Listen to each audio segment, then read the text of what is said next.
Antes de começarmos o vídeo, peço a todos que se inscrevam no meu canal. Muito obrigado! Você já encontrou algo que poderia mudar sua vida completamente? Algo tão valioso que uma única decisão poderia transformar tudo? Eu encontrei. E essa decisão me levou a um casamento acidental, uma gravidez inesperada, e uma vida que eu nunca imaginei que seria minha. Mas deixa eu te contar desde o começo, porque essa história é tão louca que você não vai acreditar. Meu nome é Finn Carter. Ou pelo menos era. Agora, bem, as coisas ficaram complicadas. Mas vamos voltar ao dia em que tudo começou. O dia em que eu encontrei um colar de diamantes escondido entre o colchão e a cabeceira da cabine 2047. Eu trabalhava num cruzeiro de luxo como camareira. Sabe aquele tipo de trabalho invisível? Você limpa os quartos das pessoas ricas enquanto elas estão curtindo a piscina, bebendo champanhe caro e vivendo suas melhores vidas. Você não existe para elas. É só mais uma pessoa de uniforme que faz o trabalho sujo desaparecer. E eu precisava daquele trabalho. Desesperadamente. Minha irmã estava lutando contra um câncer. As contas médicas estavam nos destruindo financeiramente. Eu trabalhava 16 horas por dia, 7 dias por semana, só para conseguir pagar o aluguel e os remédios dela. E mesmo assim, nunca era suficiente. Então, naquele dia, quando eu estava limpando a cabine 2047, eu vi aquele brilho. Luz batendo em algo prateado e cintilante, escondido entre a cama e a parede. Eu puxei e quase deixei cair. Um colar de diamantes. Não era bijuteria barata que você compra em loja de departamento. Minha irmã tinha trabalhado numa joalheria antes de ficar doente, e ela me ensinou a diferença entre pedras reais e falsas. Aquilo era real. Muito real. Provavelmente valia mais dinheiro do que eu veria em toda a minha vida. Minhas mãos tremiam enquanto eu segurava o colar. Eu podia ouvir o carrinho de limpeza da senhora Rodrigues batendo no corredor. Se eu demorasse muito, ela ia descontar do meu salário de novo. Mas eu não podia simplesmente deixar aquele colar ali. Pensei em deixar na caixa de achados e perdidos. Entrega anônima, consciência limpa, volta pro trabalho. Mas algo sobre o peso daqueles diamantes na minha mão me fez hesitar. O hóspede da cabine 2047 era um empresário, Marcos alguma coisa. Ele tinha embarcado no dia anterior com bagagem suficiente para estocar um apartamento pequeno. Gente rica perde coisas caras o tempo todo e mal nota falta. Mas eles também têm câmeras de segurança e advogados. E maneiras de fazer problemas desaparecerem. Eu guardei o colar no bolso do uniforme e continuei limpando. Mas aquele peso contra meu peito parecia queimar. Isso era importante. Pessoal. 20 minutos depois, eu estava de volta na frente da cabine 2047 com meu cartão-chave mestre. Bati na porta. Uma vez. 2 vezes. Ele abriu. E cara, ele era exatamente o tipo de homem que você espera encontrar numa cabine presidencial de um cruzeiro de luxo. Alto, ombros largos preenchendo um terno cinza que provavelmente custava mais do que eu ganhava em 3 meses. Cabelo escuro penteado para trás, mandíbula forte, olhos cor de tempestade. O tipo de homem que possui coisas. Pessoas. Senhor, minha voz saiu quase num sussurro. Eu encontrei isso enquanto limpava. Estendi o colar para ele. Os olhos dele se arregalaram. Ele olhou para os diamantes, depois para mim, depois para os diamantes de novo. Algo mudou na expressão dele. Surpresa virando satisfação, como uma peça de quebra-cabeça encaixando no lugar. Você veio, ele disse baixinho. Pisquei confusa. Desculpa. Eu não tinha certeza se você realmente ia aparecer. A agência disse que estava enviando alguém. Ele se afastou da porta, me fazendo um gesto para entrar na cabine. Por favor, entre. A palavra agência não fazia sentido nenhum para mim. Nem a maneira como ele me olhava como se eu fosse esperada. Como se eu pertencesse ali. Eu deveria voltar pro trabalho, eu disse, sem me mexer. Bobagem. Temos arranjos para discutir. Ele fechou a porta atrás de mim com um clique suave que soou final. Embora eu tenha que dizer, você é mais jovem do que eu esperava. E mais modesto na apresentação. Seu olhar percorreu meu uniforme de limpeza. Os diamantes pareciam pesados na minha palma. Acho que houve um mal-entendido. Houve. Ele se moveu até o carrinho de bar, despejando líquido âmbar em 2 copos. Você devolveu o colar da minha avó. Isso mostra caráter. Integridade. Exatamente o que eu procuro num cônjuge. A palavra me atingiu como água fria. Cônjuge. Eu só estou devolvendo o que encontrei, eu disse rapidamente. Eu limpo as cabines. Não sou o que você pensa que eu sou. O ato tímido é charmoso, mas desnecessário. Ele virou de volta para mim com uma sobrancelha levantada. Eu especificamente solicitei alguém recatado. Valores tradicionais. A agência não teria te enviado se você não atendesse aos critérios. Meu coração martelava contra minhas costelas. Esse homem pensava que eu era outra pessoa. Alguém importante o suficiente para casar. Alguém que valia diamantes e cabines de primeira classe e uísque que provavelmente custava mais por garrafa do que eu ganhava por semana. Você não entende, tentei de novo. Eu entendo perfeitamente. Ele me entregou um dos copos. O cristal parecia estranho contra meus dedos calejados. Você está nervoso. É natural. Este é um grande passo para nós dois. Mas havia algo por baixo do tom gentil dele. O tipo de certeza que vem com dinheiro e poder e conseguir o que você quer quando quer. Ele já tinha decidido quem eu era. E meus protestos só pareciam diverti-lo. O colar queimava na minha outra mão. Eu deveria ter deixado nos achados e perdidos. Deveria ter ficado invisível, seguro, no meu lugar, esfregando a bagunça das pessoas ricas enquanto eles jogavam jogos que eu não entendia. Em vez disso, eu tinha entrado numa armadilha que eu nem conseguia ver a forma ainda. O uísque tinha gosto de ouro líquido e decisões ruins. Marcos fez 3 ligações enquanto eu ficava congelado na cabine dele, ainda segurando o uísque que eu não conseguia me forçar a beber. A primeira foi para alguém chamado Capitão Morrison. Sim, hoje à noite. O pacote de cerimônia ao pôr do sol, não importa quanto custe. Sua voz carregava a autoridade casual de um homem que nunca tinha ouvido um não. A segunda foi pro serviço de limpeza. Preciso da suíte presidencial preparada imediatamente. Configuração de serviço completo. E cancele todas as atribuições de limpeza para... Ele olhou para mim. Qual é seu nome? Finn, sussurrei. Finn não vai voltar ao trabalho. A terceira ligação durou mais. Termos legais que eu não entendia. Certificados de união. Algo sobre lei marítima e águas internacionais. Meus joelhos pareciam fracos. Por favor, eu disse quando ele desligou, acho que você está me confundindo com outra pessoa. A modéstia é encantadora, mas já passamos disso. Marcos endireitou a gravata como se estivesse se preparando para uma reunião de negócios. O capitão pode realizar a cerimônia em 2 horas. Tempo suficiente para te vestir apropriadamente. 2 horas. A linha do tempo me atingiu como um tapa. Isso não era algum mal-entendido que se resolveria durante uma conversa no jantar. Isso estava acontecendo rápido, final, e completamente além do meu controle. Eu não posso casar com você, eu disse, minha voz rachando. Eu nem te conheço. É para isso que serve o período de namoro. Ele se moveu até o armário, puxando um porta-terno. Costumes ômega tradicionais, correto? A agência me informou completamente. Costumes ômega. A palavra fez meu estômago cair. Ele não só pensava que eu era outra pessoa.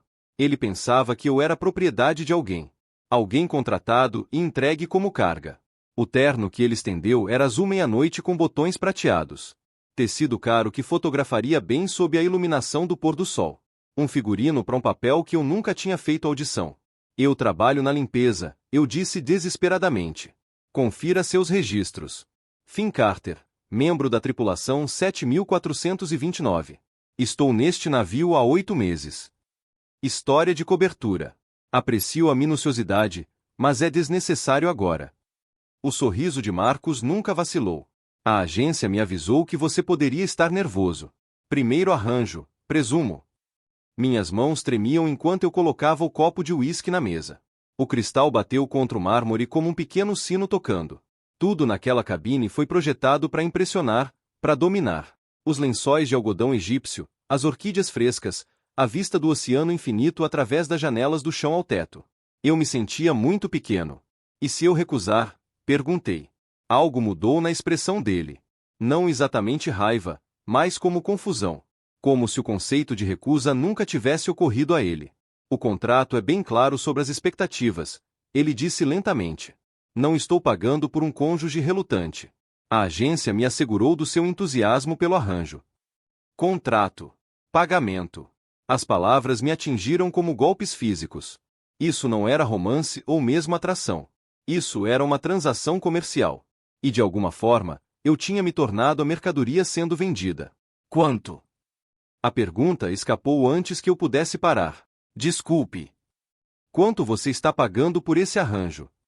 Eu precisava entender a escala do meu roubo acidental. A magnitude desse erro. 200 mil mais despesas.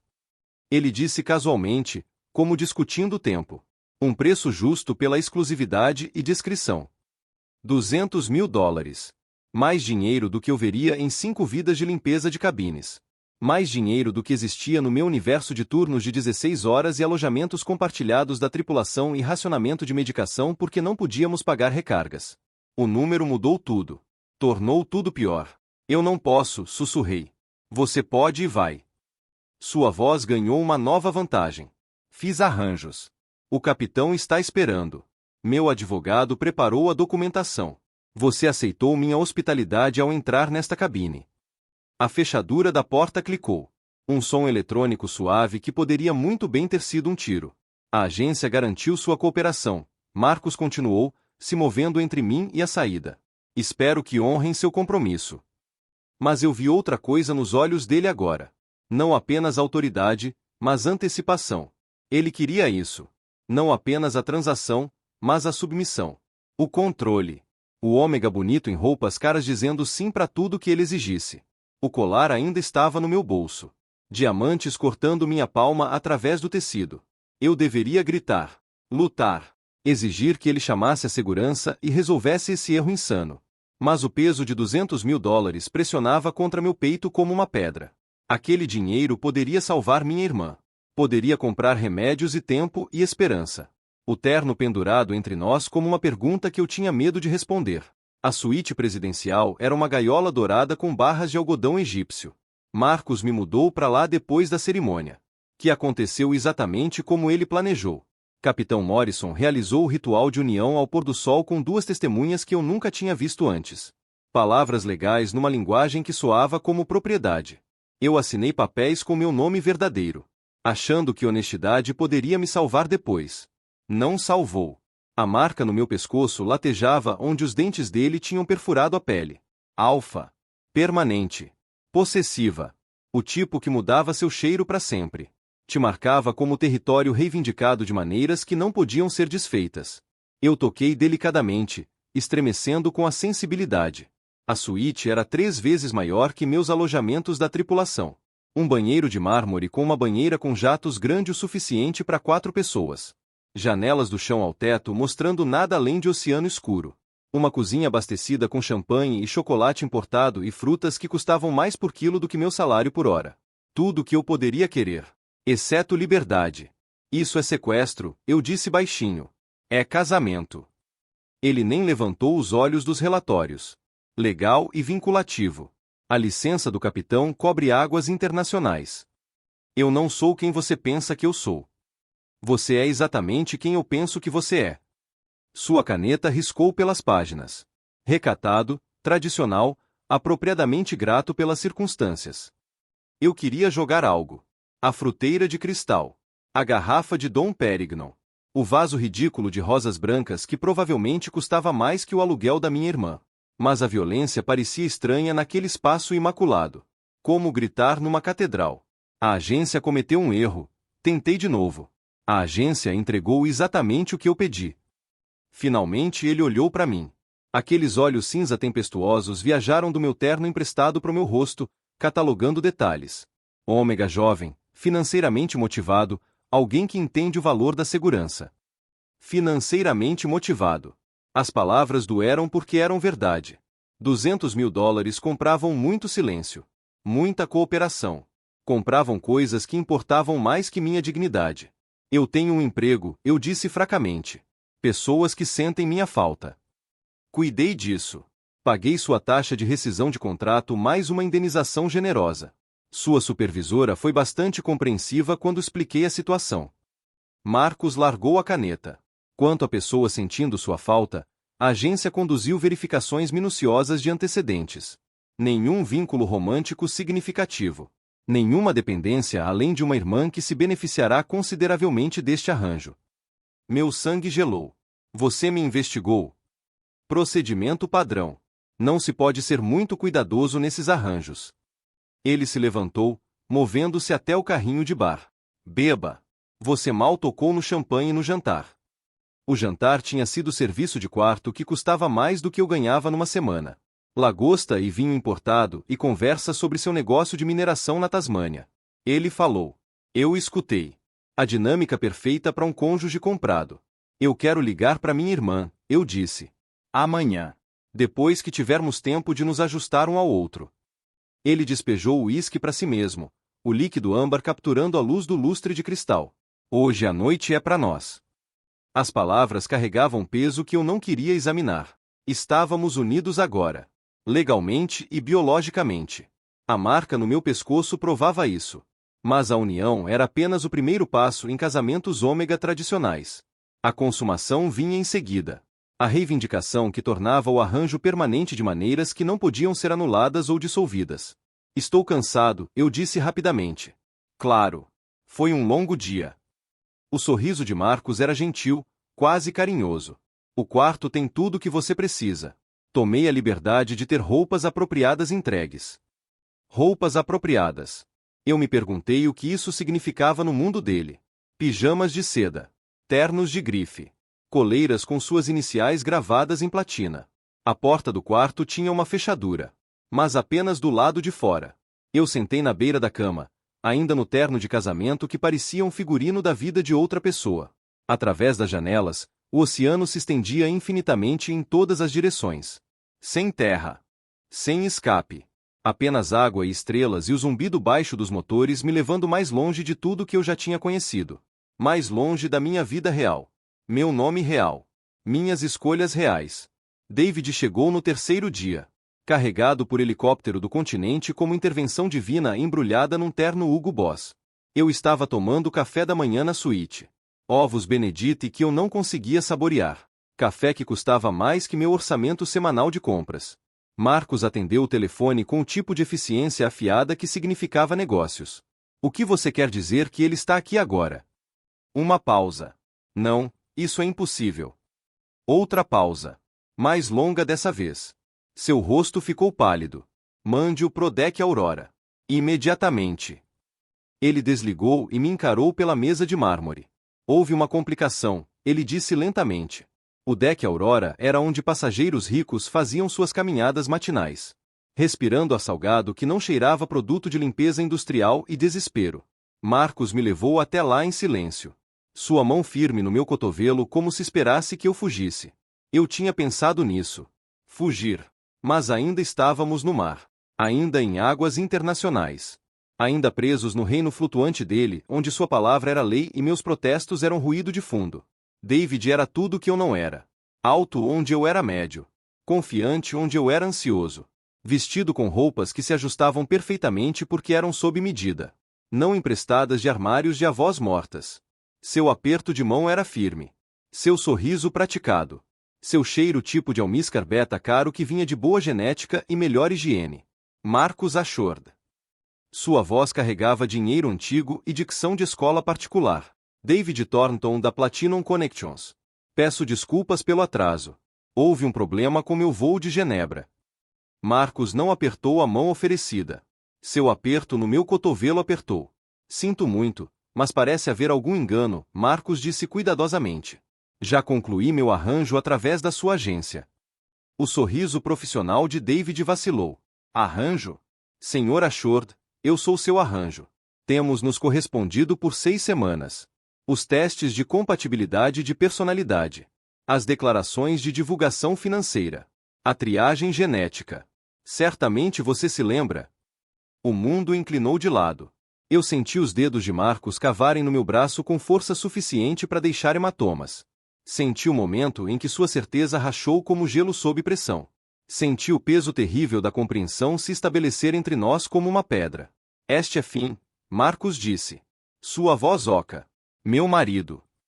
O olhar de David piscou para mim, observando minhas roupas emprestadas. Minhas mãos calejadas de limpeza. A marca de mordida mal escondida pela minha gola. Senhor Ashord, David disse lentamente, acho que precisamos esclarecer algo. Eu sou um beta da agência.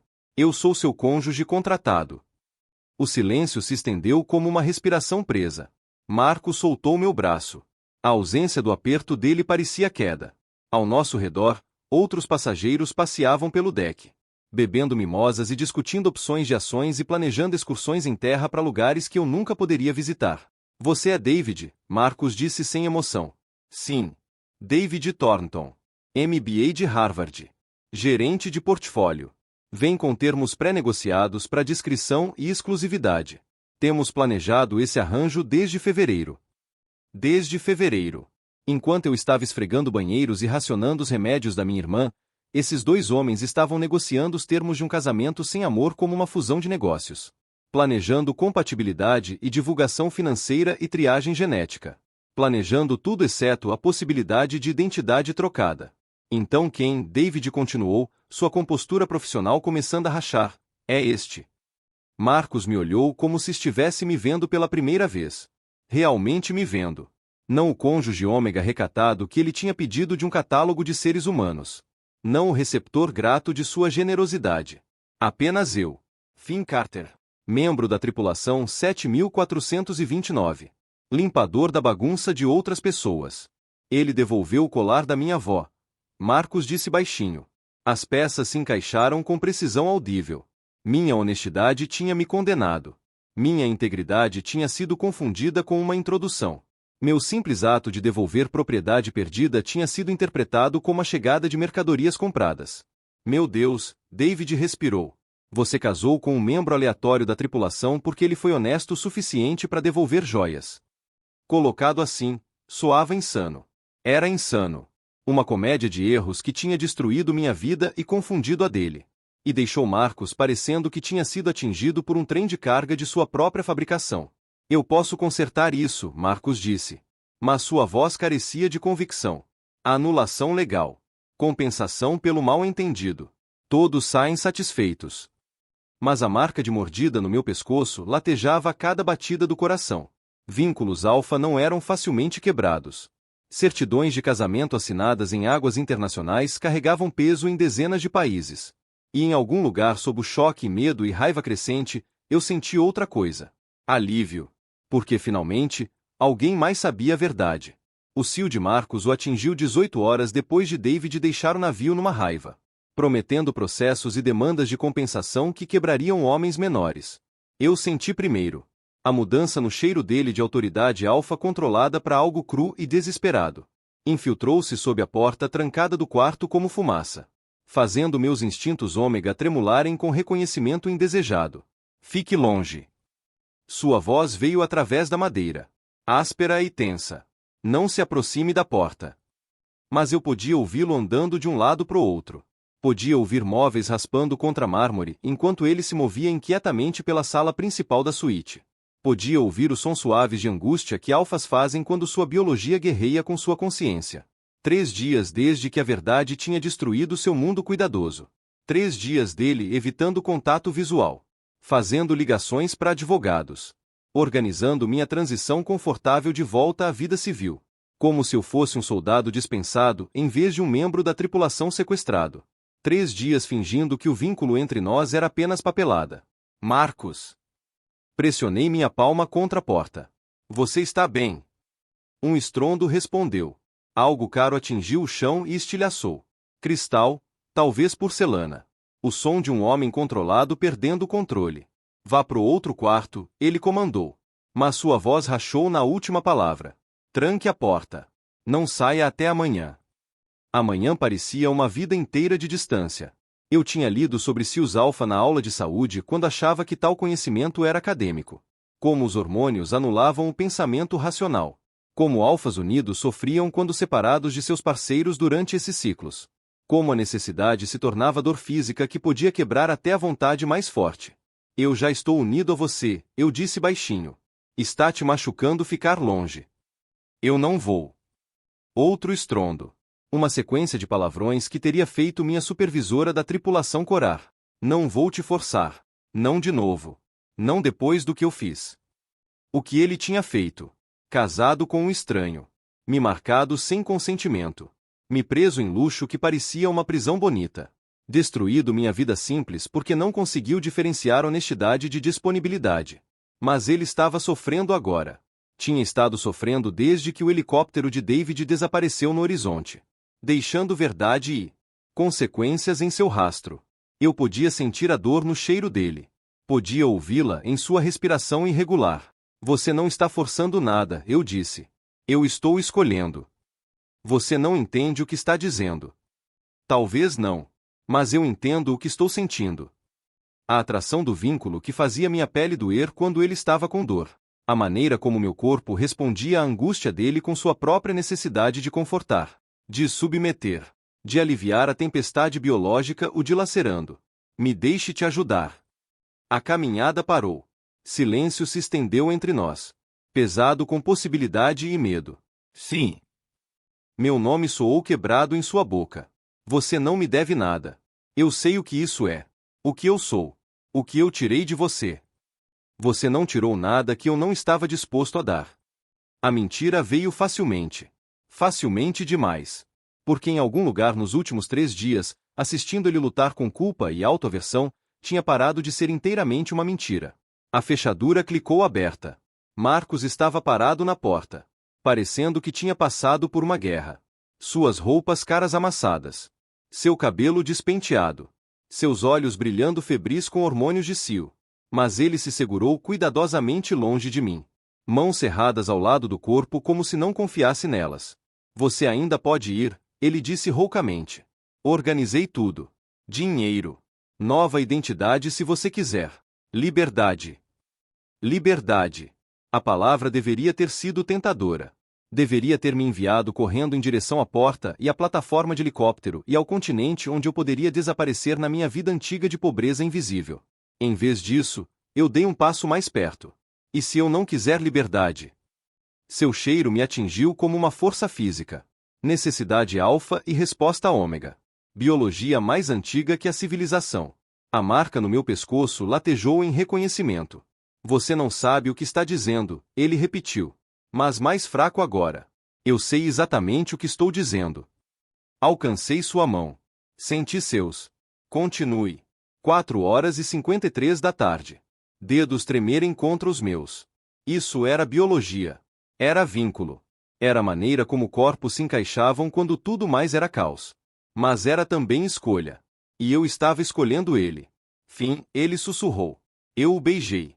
Tinha gosto de verdade e escolha e o primeiro momento honesto que compartilhamos desde que encontrei o colar da avó dele 4 dias atrás. A última parte nos surpreendeu. Querer. Não obrigação ou medo ou desespero financeiro. Apenas puro e simples querer por esse alfa quebrado que tinha roubado minha vida e agora estava tentando devolvê-la. O helicóptero nos levantou do navio de cruzeiro ao amanhecer. Braços de Marcos firmes ao redor da minha cintura enquanto subíamos pro céu rosa. Assisti o navio encolher abaixo de nós até parecer um brinquedo flutuando em água de banheira. Tudo o que tinha acontecido. A identidade trocada. A cerimônia forçada. A noite que eu escolhi ajudá-lo através do cio. Parecia distante agora. Como a história de outra pessoa contada de segunda mão. Mas a marca de mordida no meu pescoço ainda estava sensível. Ainda real. Ainda me marcando como dele de maneiras que não podiam ser desfeitas. A casa é privada. Marcos disse sobre o barulho do helicóptero. Sua boca perto do meu ouvido. Sem equipe exceto segurança. Podemos resolver as coisas sem complicações. Complicações como os processos ameaçados de David. Como a investigação da linha de cruzeiro sobre desaparecimentos de membros da tripulação. Como explicar para o mundo como um dono de mina tinha acidentalmente casado com um zelador por causa de um colar devolvido. A mansão ficava em 300 acres de litoral da Califórnia. A primeira semana passou em polidez cuidadosa. Marcos trabalhava do escritório em casa, fazendo ligações sobre preços de minério e disputas trabalhistas na Tasmânia. Eu vagava pela casa como um fantasma, tocando coisas caras que já fui pago para limpar. O que aconteceria depois? Quanto tempo isso duraria? O que significávamos um pro outro agora que a crise tinha passado e a realidade estava se instalando? Na segunda semana, ele começou a deixar presentes. Coisas pequenas no início. Livros que ele achava que eu poderia gostar. Chocolates da Suíça. Um suéter de cachemira exatamente no meu tamanho. Ofertas de culpa, presumi. Maneira de homem rico de se desculpar por arruinar uma vida inocente. Eu aceitei porque recusar parecia infantil. E porque parte de mim estava curiosa sobre essa vida em que tropecei. A vida onde suéteres custavam mais que carros e livros eram primeiras edições assinadas por autores mortos. Na terceira semana, vomitei no banheiro de mármore às 6 da manhã. Intoxicação alimentar, me disse. Comida rica não concordava com estômagos de classe trabalhadora. Muito foie gras e vinho importado e molhos delicados que meu corpo não conseguia processar adequadamente. Mas lá no fundo, eu sabia melhor. Na quarta semana, comprei um teste de gravidez da farmácia da cidade. Dirigindo o Tesla de Marcos como se pudesse explodir se eu respirasse errado. O farmacêutico me olhou estranhamente. Ômega jovem em roupas caras comprando testes de drogaria em vez de ir a médicos particulares como sua classe normalmente fazia. De volta à mansão, encarei 2 linhas rosa e senti o mundo inclinar de lado novamente. Grávido. Um mês depois de escolher ajudar um alfa através do cio. Construído sobre compaixão em vez de coerção. Agora tudo era diferente. Permanente. Real de maneiras que iam além de documentos legais e vínculos biológicos. Sentei no chão do banheiro e tentei imaginar contando para Marcos. Tentei imaginar o rosto dele quando percebesse que não só tinha sequestrado um ômega inocente, mas o engravidado no processo. A culpa o destruiria. Já estava o consumindo. Eu podia ver na maneira como ele evitava contato visual durante o jantar. Na maneira como deixava presentes como ofertas de penitência. Fim. Sua voz ecoou pelas escadas. Você perdeu o café da manhã. Perdi o café porque tinha vomitado. Mas ele não precisava saber disso. Ainda não. Não até eu descobrir o que significava. O que eu queria. O que íamos fazer sobre a situação impossível que criamos juntos. Já vou. Gritei de volta. Mas não me mexi. Não conseguia me mexer. O teste de gravidez parecia pesado nas minhas mãos. Mais pesado que colares de diamantes ou certidões de casamento assinadas ou qualquer uma das coisas caras que tinham virado minha vida de cabeça para baixo. Isso era diferente. Contei para ele durante o jantar 3 dias depois. Quando o silêncio entre nós tinha se esticado tão fino que parecia pronto para estalar. Marcos estava cortando seu bife com precisão cirúrgica. Preciso te contar algo, eu disse. Interrompendo seu monólogo sobre avaliações de impacto ambiental. Claro. O que está na sua mente? Estou grávido. As palavras o atingiram como um golpe físico. Seu rosto ficou branco. Depois cinza. Depois algo se aproximando de verde. Ele agarrou a borda da mesa com tanta força que seus nós dos dedos mostraram osso através da pele. Quanto tempo você sabe? Ele perguntou baixinho. 3 dias. Talvez 4. Empurrei comida pelo prato. Incapaz de encontrar seus olhos. Eu queria ter certeza antes de dizer qualquer coisa. Meu Deus! Ele se levantou abruptamente, andando até as janelas do chão ao teto que não mostravam nada além de escuridão e oceano. Meu Deus, Finn, o que eu fiz com você? São necessárias 2 pessoas para fazer um bebê, eu disse. São? Eu destruí sua vida. A voz de Marcos rachou. Completa e totalmente destruí tudo que você era. Tudo que você poderia ter sido. E agora há um bebê. Agora você está amarrado a mim para sempre porque eu não consegui diferenciar um cônjuge comprado de um ser humano decente devolvendo propriedade perdida. Ele se moveu até o carrinho de bar, despejando o uísque com mãos trêmulas. O líquido âmbar bateu contra cristal como arrependimento líquido. Tenho feito arranjos, ele continuou. Sem me olhar. Dissolução legal do casamento. Novos documentos de identidade se você quiser. Dinheiro suficiente para desaparecer completamente. Começar de novo onde escolher. Meu coração parou. O quê? 2 milhões de dólares em dinheiro transferidos para contas que David me ajudou a configurar. Não rastreáveis. Não conectadas a mim ou a essa situação. Suficiente para viver confortavelmente pelo resto da sua vida. Criar o bebê sem nunca ter que trabalhar ou se preocupar ou depender de ninguém. 2 milhões de dólares. O número era tão grande que não parecia real. Como dinheiro de brinquedo de um jogo de tabuleiro projetado para pessoas que viviam em universos diferentes do que eu cresci. Você está me pagando para ir embora, eu disse lentamente. Estou te devolvendo sua liberdade. Ele esvaziou o uísque num gole. A liberdade que roubei quando confundi bondade com uma transação comercial. Liberdade. De novo com essa palavra. Como se fosse moeda que ele pudesse gastar para comprar absolvição. Como se pagar dinheiro suficiente pudesse desfazer o vínculo entre nós. A marca no meu pescoço. A criança crescendo dentro de mim. E se eu não quiser seu dinheiro? Marcos ficou muito parado. Todo mundo quer dinheiro. Fim. Especialmente alguém na sua situação. Minha situação. Ômega pobre grávido do filho de um alfa rico. Este é seu bilhete de loteria para sair da pobreza. Aceite. A dispensa casual me atingiu como água fria. Ômega pobre. Como se fosse tudo que eu era. Tudo que eu sempre seria. Um caso de caridade que tinha tropeçado na riqueza por acidente e deveria ser grato por quaisquer migalhas que ele decidisse jogar. Você acha que isso é sobre dinheiro? Eu disse. Não é. Ele despejou o outro uísque.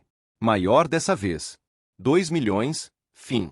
Mais do que você veria em 10 vidas de limpeza de cabines. Contas médicas da sua irmã pagas para sempre. Educação universitária pro bebê. Segurança além dos seus sonhos mais loucos. Minha irmã. Ele tinha investigado ela também. Sabia sobre o câncer. As contas. O desespero que me levou a trabalhar em navios de cruzeiro por melhores salários. Ele usou esse conhecimento como uma arma agora. Pressionando exatamente onde machucaria mais. E se dinheiro não for o que eu quero? Perguntei de novo. Então o que você quer? Eu quero que você pare de tentar comprar sua saída da culpa. Me levantei da mesa de jantar. Eu não quero seu dinheiro de culpa. E não quero desaparecer. Marcos congelou com o uísque no meio do caminho para os lábios. O quê? Você me ouviu. Andei até onde ele estava perto das janelas. Perto o suficiente para ver meu reflexo no vidro atrás dele. 2 milhões para sumir da sua vida. Essa é sua solução para tudo, não é? Jogar dinheiro nos problemas até desaparecerem. Não é. Ele pousou o copo com força. Fim. Você não entende. Estou tentando fazer a coisa certa aqui. A coisa certa seria ter perguntado o que eu queria antes de decidir meu futuro por mim de novo. Cruzei os braços sobre minha barriga ainda plana. Mas isso parece ser um padrão com você. Sua boca abriu. Depois fechou. Pela primeira vez desde que o conheci, Marcos Ashore parecia genuinamente sem palavras. Então aqui está o que vai acontecer, continuei. Surpreso com minha própria confiança. Vou ficar com o bebê. Vou ficar nesta casa. E você vai parar de me tratar como um caso de caridade que precisa consertar com seu talão de cheques. Você está ficando. Sua voz rachou levemente. A menos que você esteja planejando que a segurança me arraste para fora. Inclinei a cabeça. Embora isso possa ser estranho de explicar pro pessoal. Você não tem. Algo mudou na expressão dele. A culpa ainda estava lá. Mas por baixo, peguei um vislumbre de outra coisa. Alívio, talvez. Ou esperança. Por quê? Ele perguntou baixinho. Porque alguém tem que te ensinar como ser humano em vez de uma conta bancária ambulante. Me aproximei até estarmos compartilhando a mesma respiração. Porque estou cansado de comer jantar em silêncio enquanto você mentalmente calcula quanto custa meu perdão. Porque quando você me segurou naquela noite no navio, você não estava pensando em dinheiro ou contratos ou arranjos de negócios. Você era só Marcos. Assustado e desesperado. E mais real do que tem sido desde então. Suas mãos encontraram minha cintura. Cuidadosas e questionadoras. Não sei como fazer isso sem culpa. Então aprenda. Alcancei para tocar a marca que ele deixou no meu pescoço. Observando suas pupilas dilatarem com o contato. Temos cerca de 8 meses para descobrir. A menção da linha do tempo da gravidez o fez sorrir. Realmente sorrir. Não a expressão cuidadosa que ele vinha usando por semanas. 8 meses, mais ou menos. Me inclinei no toque dele. Acha que consegue não me comprar um país pequeno nesse tempo? Não faço promessas. Mas sua voz estava mais leve agora. Brincalhona de uma maneira que me lembrou porque escolhi ajudá-lo em primeiro lugar, embora eu tivesse outra coisa em mente. Antes que pudesse perguntar o que ele queria dizer, estava se movendo em direção ao cofre escondido atrás de uma pintura abstrata que provavelmente custava mais que minha casa de infância. Números apitaram. Tambores clicaram. Ele voltou com uma pequena caixa de veludo. Marcos, se você está prestes a me propor na sua sala de jantar enquanto estou te ameaçando, vou rir. Mas meu coração estava martelando contra minhas costelas. Não propondo. Ele abriu a caixa para revelar o colar da avó. A mesma constelação de diamante e platina que tinha começado toda essa bagunça. Devolvendo propriedade roubada. Encarei as pedras cintilantes. Isso não é roubado. Você me deu. Dei para alguém que achei ser um cônjuge contratado. Você não é essa pessoa. Ele levantou o colar do ninho de veludo. Isso pertence à minha esposa. Minha esposa de verdade. O ômega que escolheu ficar mesmo depois de descobrir que burro de marido pode ser. Oh! A palavra saiu mais ofegante do que pretendia. Então, Finn Carter Ashford. Ele se moveu atrás de mim. O peso frio dos diamantes se estabelecendo contra minha garganta como uma promessa. Você aceita uma relíquia de família do seu marido acidentalmente adquirido? O fecho clicou no lugar. No reflexo da janela, parecia outra pessoa inteiramente. Alguém que pertencia a spreads de revistas sobre casais ricos e suas vidas perfeitamente decoradas. Pareço ridículo, eu disse. Você parece que vale $200.000. Virei nos braços dele rindo apesar de mim mesmo. Essa é sua ideia de romance? Dar preço na sua esposa como gado? Minha ideia de romance é te manter. Sua testa tocou a minha. Todo o resto são só acessórios caros. O bebê escolheu aquele momento para fazer sua presença conhecida, enviando uma onda de náusea através do meu sistema que não tinha nada a ver com emoções e tudo a ver com biologia. Falando em caro, eu disse fracamente, acho que o Júnior quer jantar. Algo que não custe mais que um carro. Marco sorriu. Conheço o lugar perfeito. Gosta de drive-thru. E é assim que minha vida mudou completamente. Tudo começou com um colar de diamantes. Uma decisão honesta. E um erro de identidade que poderia ter arruinado tudo. Mas sabe o que aprendi? Às vezes os maiores erros levam aos melhores destinos. Marcos e eu? Ainda estamos descobrindo as coisas. Ele ainda tenta me comprar países pequenos às vezes. Eu ainda tenho que lembrá-lo que sou uma pessoa, não um investimento. Mas estamos tentando. Juntos. E o bebê? Vai nascer em alguns meses. Numa mansão de 300 acres. Com um pai alfa que está aprendendo que amor não pode ser comprado. E um pai ômega que aprendeu que às vezes as melhores coisas da vida vêm dos lugares mais inesperados. Então, se você encontrar algo valioso hoje, algo que poderia mudar tudo, lembre-se da minha história. Porque honestidade pode levar você a lugares que você nunca imaginou. E às vezes, esses lugares são exatamente onde você deveria estar. Se você gostou dessa história, não esquece de deixar seu like e se inscrever no canal para não perder as próximas. Deixa nos comentários, você teria devolvido o colar? Ou teria ficado com ele? Quero saber sua opinião. Até a próxima história. Tchau!